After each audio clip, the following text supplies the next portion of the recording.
Você já se perguntou qual é o momento exato em que começa a contar o prazo para apresentar uma contestação, quando há uma mudança no polo passivo da ação? Pois é, parece um detalhe técnico, mas pode definir o destino de toda uma demanda judicial. E hoje vamos analisar um acórdão do Superior Tribunal de Justiça que trata justamente dessa questão. Imagine a seguinte situação: o autor de uma ação de anulação de negócio jurídico entra com o processo contra dois réus. Um deles, no entanto, sequer chega a ser citado. E o autor, estrategicamente ou por conveniência, decide desistir da ação apenas contra esse réu não citado. E aí surge a pergunta-chave: quando começa a correr o prazo de contestação para o réu que permanece no processo? Essa dúvida não é apenas de advogados. Quem já esteve envolvido em uma ação judicial sabe o quanto os prazos processuais são cruciais. Um dia de atraso pode significar a perda do direito de se defender.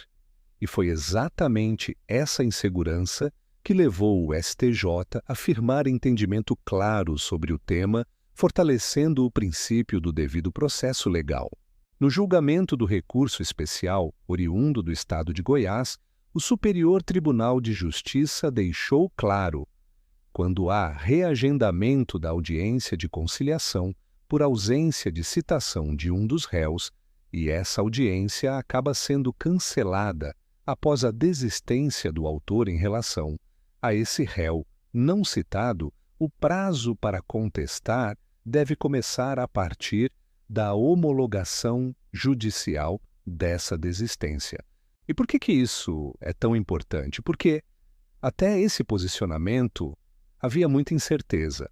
Alguns juízos entendiam que o prazo deveria ser contado a partir da audiência reagendada. Outros, da data da juntada do pedido de desistência. E essa falta de uniformidade gerava risco real de decretar revelia indevidamente, prejudicando réus que sequer sabiam que seu prazo já havia começado.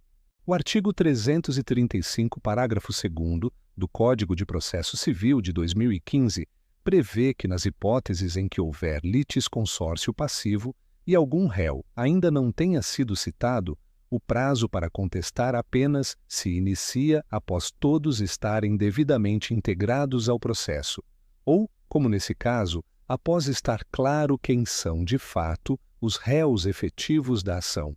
O STJ foi além. Ao reconhecer que a contestação apresentada pelo recorrente foi tempestiva, afastou a decretação de revelia que havia sido anteriormente imposta. E isso tem um valor inestimável quando falamos de respeito ao contraditório e à ampla defesa, direitos garantidos pelo artigo 5º, incisos LIV e LV, da Constituição Federal. Você já parou para pensar no que significa ser declarado réu? É praticamente perder a voz no processo.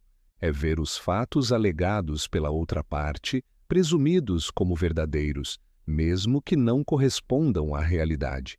E quando essa revelia decorre de um erro na contagem do prazo, é mais grave ainda. Neste caso, o réu só pôde exercer plenamente seu direito de defesa porque o STJ reconheceu que o prazo só começou a correr após a homologação da desistência do corréu não citado. A decisão, portanto, não apenas corrigiu uma possível injustiça, como também serviu para orientar futuras situações semelhantes. Outro ponto relevante foi a alegação de litisconsórcio ativo necessário, ou seja, a afirmação de que todos os autores deveriam estar no processo. O STJ, no entanto, não chegou a analisar essa tese. E sabe por quê? Porque não havia prequestionamento nos autos, ou seja, a questão não foi discutida adequadamente nas instâncias inferiores. A súmula 282 do Supremo Tribunal Federal foi aplicada nesse ponto, barrando a análise do tema. Esse detalhe reforça uma lição fundamental para todos que atuam na área jurídica. É preciso provocar expressamente o judiciário nas fases iniciais do processo, sob pena de não conseguir discutir a matéria nas instâncias superiores. Deixar para levantar uma tese apenas no recurso especial pode ser tarde demais. Mas, voltando ao mérito principal, essa decisão do STJ representa um avanço na segurança jurídica. Agora temos um norte claro. Em casos de alteração do polo passivo, por desistência de corréu não citado, o prazo para contestação só começa após a homologação dessa desistência. Isso evita confusões, reduz litigiosidade desnecessária e protege o direito de defesa. E mais, esse entendimento tende a uniformizar a jurisprudência em todo o país. Afinal, quando o STJ se posiciona, ele orienta os tribunais inferiores, criando estabilidade no sistema. E estabilidade, você sabe, é essencial quando falamos de justiça. Ninguém quer viver em um país onde o direito depende do juiz que analisa o caso. Claro que há críticas possíveis. Uma delas é a excessiva rigidez quanto à necessidade de prequestionamento. Em algumas situações, isso pode impedir que temas relevantes sejam enfrentados no mérito, o que empobrece a análise jurídica e pode perpetuar injustiças. No entanto, trata-se de uma exigência técnica que visa garantir a organização do processo e o respeito às competências das instâncias. Do ponto de vista prático, o impacto da decisão é direto na atuação de advogados e partes.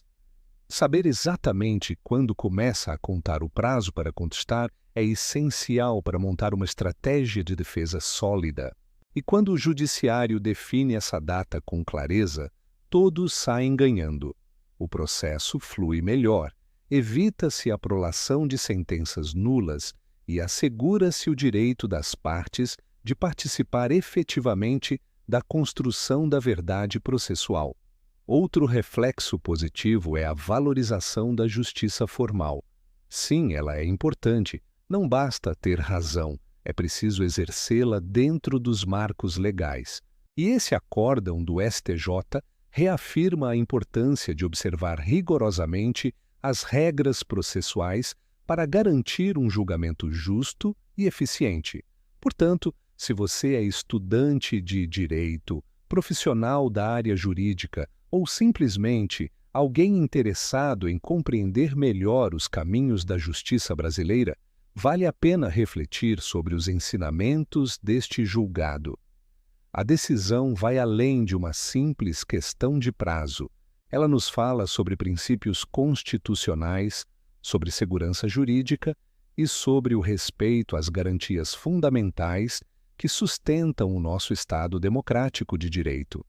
E não se preocupe se ficou com alguma dúvida ou se quiser se aprofundar mais. O link para acessar o acórdão completo está na descrição deste vídeo. Leia com calma, analise os fundamentos e veja como o direito pode ser, sim, uma ferramenta de justiça e equilíbrio quando interpretado com técnica e responsabilidade. Se você gostou deste conteúdo, não se esqueça de curtir o vídeo, compartilhar com seus colegas e amigos que também se interessam por direito e, principalmente, inscreva-se no canal para não perder nenhum dos próximos conteúdos que vamos publicar.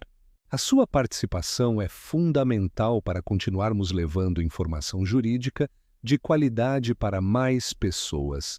Até o próximo vídeo!